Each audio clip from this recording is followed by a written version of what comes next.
question. A lot of times when I'm talking to people, I'll explain to them about the rape and things like that. One of the first responses I get from a lot of people is, "Oh, but my nana was from Spain. She wasn't a racist." How do you counter that? Mi abuelo vino de España. One of the biggest fucking lies that our people spread. Okay? We hear it again and again.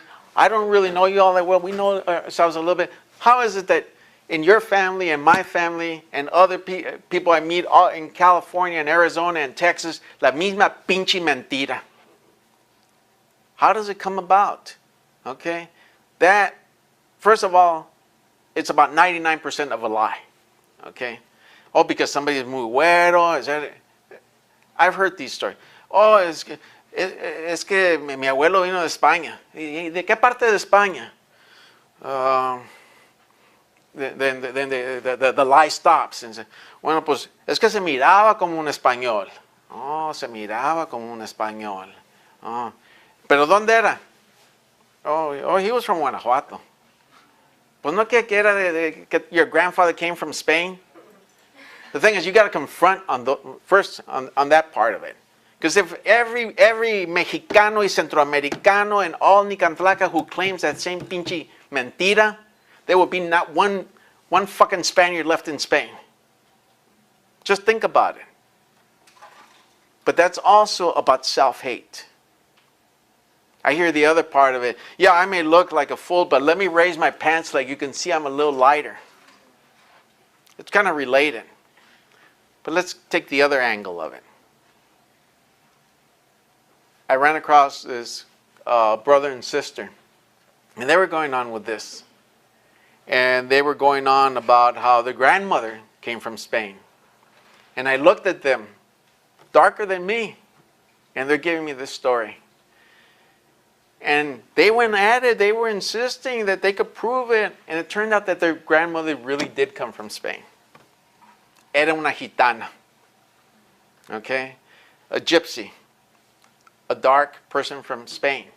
But they were trying to give the impression, I'm white. In case you don't know, gypsies are not white. Okay? That's one example where actually but they insisted they wanted to prove it because they had met their grandmother and she was from Spain. But they're saying, it gets to the thing of, okay, my grandfather came from Spain and it wasn't a rape.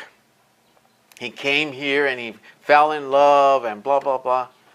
Well, the rape comes from the fact that what the hell was he coming onto our land for? There is something called the Stockholm Syndrome, where someone is kidnapped and they're being held for a long time, and after they get to know each other, and then there's sex involved. And it's not rape. But by law, it is rape from the point that the person was kidnapped. And basically they were convinced to surrender sexually. And there's a similar thing that's basically accepted. This is over a period of centuries. They have no business being here to begin with in 1492 or in 2010. And to say, oh yeah, but it was not forced. It is forced. Just because mentally you can say, oh well, it was a marriage, y fueron a la iglesia, y blah, blah, blah. It's still an ongoing rape. It's too intellectual for most of our people to understand that.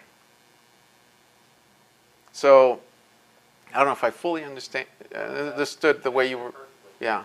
But it still gets back to the thing of that they want to defend the Spaniards. They want to defend the Spaniards at they kill 95% of our people. Well, that's a long time ago. They stole 100% of our land and they're still profiting from it. Yeah, but do we gotta keep on chillones and crying about it forever? Do you know of any other people that talk like that? Who celebrate rape? Who, when you present to them facts, that gets back into what I was talking about, psychological damage that has been done to us. We don't fully realize. It's kind of, here's one. So what's one of our favorite expressions? Un hijo de la chingada. That was the expression the Spaniards used against us. And we behave as if we're Spaniards. We didn't even think about, ¿qué es un hijo de la chingada? ¿Cuál chingada are we talking about? And why are we talking like that? We talk like we're Spaniards. And this isn't just the güeros that talk of our people. This is a full blood will talk like that. So it's a lot about psychological damage that has been done to our people. We're not even conscious of it. We speak in pendejadas, one after another, and we think it's, qué chistosos somos, ¿verdad? You know, there's a lot of habits that we have que son habits of slaves, they're habits of an ignorant people, they're habits of dishonored people, of people who have no warriors to keep the discipline, to keep the honor. In case you didn't notice, we don't have warriors to defend us, but to keep discipline amongst our people. So there are a lot of different things that we're not fully conscious. ¿Por qué estoy hablando este pinche idioma de español, or why am I speaking this fucking English language? I'm enslaved, even in the language. We're not conscious of that. Oh, pero ahora que estoy hablando español, ahora sí soy. ¿Soy qué? Un pinche esclavo de los españoles. See? So it is about shaking up our people. But just shaking them up, pues se te van a encabronar, you know. You got to give them the knowledge. But part of the thing is there is a resistance to even reading a knowledge. You know, it's something that's going to save our people. That's why we're doing this, again, with videos. We're doing it with graphics. We know it's very difficult. We don't have a multi-billion-dollar budget. We're doing it with what we can. And the reality, there's heavy resistance. Our people have been poisoned in their minds. I am poisoned right now, even as I'm speaking to you. That's how bad this is. So imagine those of our people who know nothing of all this. Yeah, I can get angry and go confront Eddie Olmos. You're a big fucking vendido.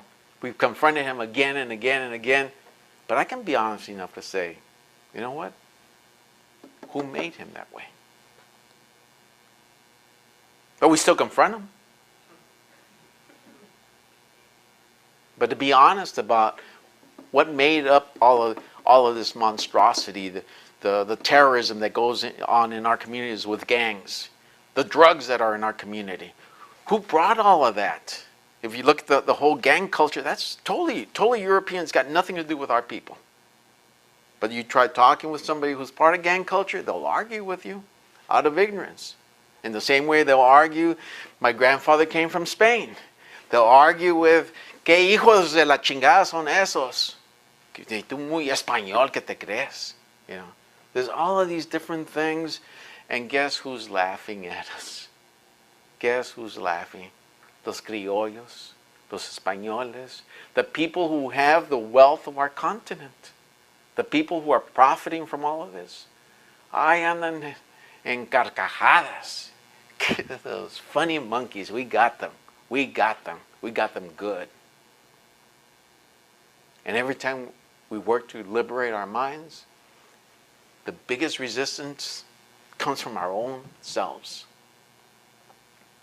We've fed this information to our people and get them to at least understand it, and people do understand it, and then they go back into the gang culture, or they go back into the drugs, or they go back into making money. It's all about money. Or they go back into, yeah, it doesn't matter. I'm just going to go out and have sex and get drunk and watch sports, los Lakers and los Dodgers. And blah, blah, blah. That's all that really matters in life. It's a pretty ugly thing. It's a pretty ugly thing. And when we speak this hard truth, a lot of people get very angry. And why are they angry? Because it's a lie? No, because la mera verdad les duele.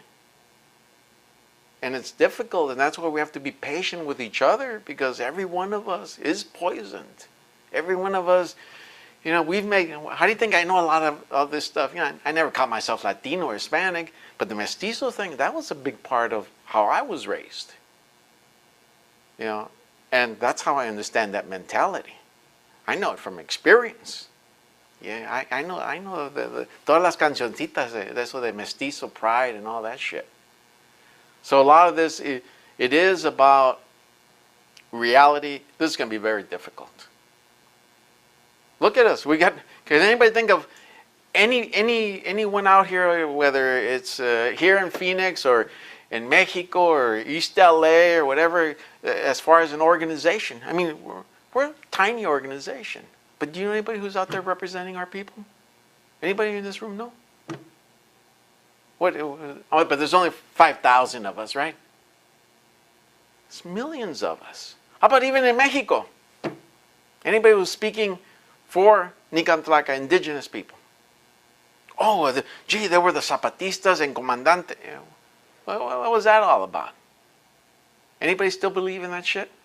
It was a Marxist thing. It happened, and good, our people were trying to revolt against something wrong. But what happened? They were feeding them all this Marxist stuff. And for those of you who didn't see, they were making the little dolls. Did any of you ever get those little dolls Zapatistas were making, where they were, our people, our Nican Tlaca people, were putting blue eyes on the little dolls? So,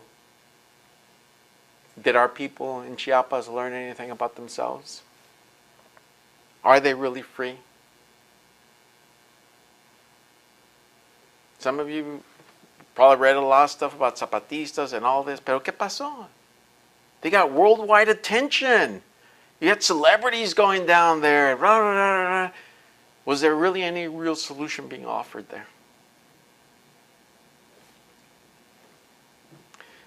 It's part of the history of failure of our people, because when we don't get to the core of knowledge of who we are and to confront this as colonialism and white supremacy, we will fail, we will fail, we will fail again and again. And even in this that we're talking here, we got a lot of young people in this room. You're going to be very old people at one point, and it's still going to be a struggle. But what we want to do, for those of you who are very young right now, with the children who are going to come after this, it's going to be even tough for them. But with each generation, we want to purify and purify until we get that poison out of the minds of our people.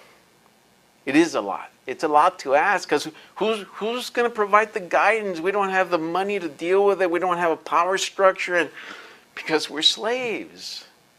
We're slaves in our minds. We're slaves in every way you can think of. But hey, we can walk around here. Nobody's going to, where's the chains? You don't need chains anymore. That's the ugly part of it. You don't need chains for this type of slave.